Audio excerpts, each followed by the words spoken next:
نحمده ونصلي على رسوله الكريم أما بعد فأعوذ بالله من الشيطان الرجيم بسم الله الرحمن الرحيم هو الذي أرسل رسوله بالهدى ودين الحق ليظهره على الدين كله ولو كره المشركون وقال النبي صلى الله عليه وسلم المسلم من سلم المسلمون بلسانه ويده وفي رواية المسلم من سلم الناس من لسانه ويده او كما قال علیہ الصلوۃ والسلام۔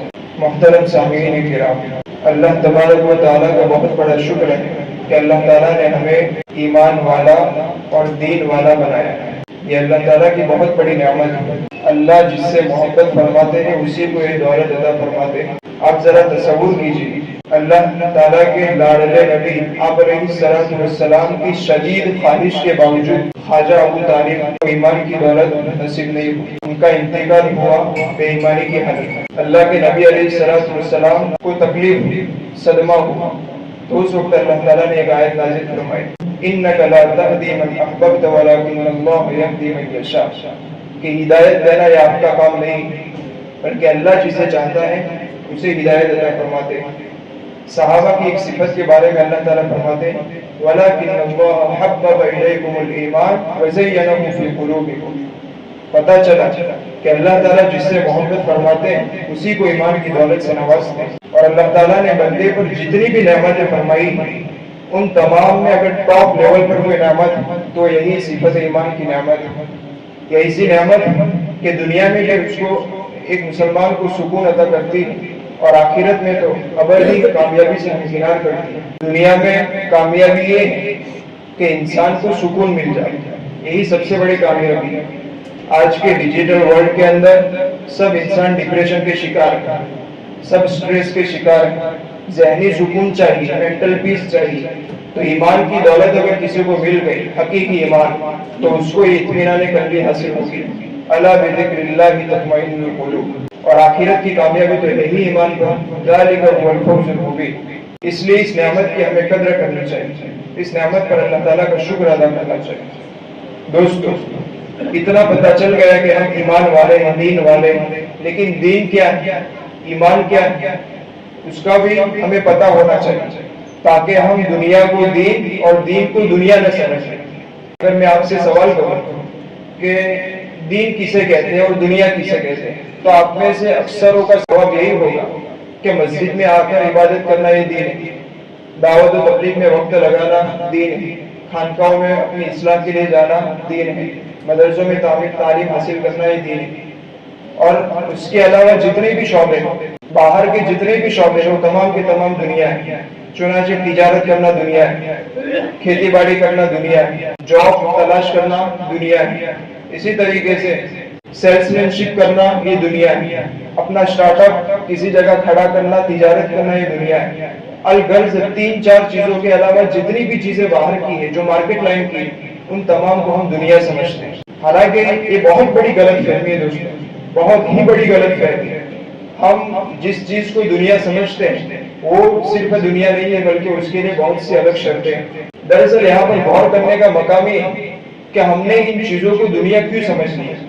اس میں اگر غور کرتے ہیں تو ہمیں 2 وجوہات سامنے آتی ہیں، 2 کارن ہمیں سمجھ میں آتے ہیں، 2 ریزنز ہمیں سمجھ میں آتے ہیں۔ ایک تو یہ کہ ہم نے دین کو سمجھا ہی نہیں، دین کسے کہتے ہیں ہمیں پتہ ہی نہیں۔ دوستو، یہاں پر اگر میں افسوس کا اظہار کروں تو افسوس کا اظہار کرنا میرے لیے وجہ ہو کہ آج ہم نے دین کو نہیں پڑھا، اسلام کو نہیں سمجھا۔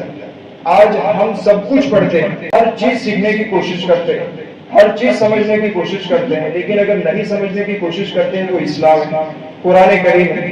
اگر ایک بزنس مین 55 سال کا 60 سال کا اس کو اپنے بزنس کو نیکسٹ لیول پر لے جانے کے لیے، گروتھ کے لیے اگر انگریزی زبان سیکھنے کی ضرورت پڑے گی تو ضرور انگریزی زبان سیکھتا ہے۔ ہمارے درمیان میں انگریزی زبان کا مخالف نہیں ہوں، یہی بزنس میں اگر کسی جگہ پر بزنس ریلیٹڈ کوئی ورک شاپ ہوتا ہے جہاں پر بزنس آئیڈیاز دیا جاتے ہیں کہ بزنس کو کیسے گرو کرنا ہے، کیسے آگے بڑھانا ہے، تو ضرور وہ اس میں شرکت کرے۔ بزنس ریلیٹڈ جو بکس ہیں اس کو سمجھ کر پڑھنے کی کوشش کرتا ہے۔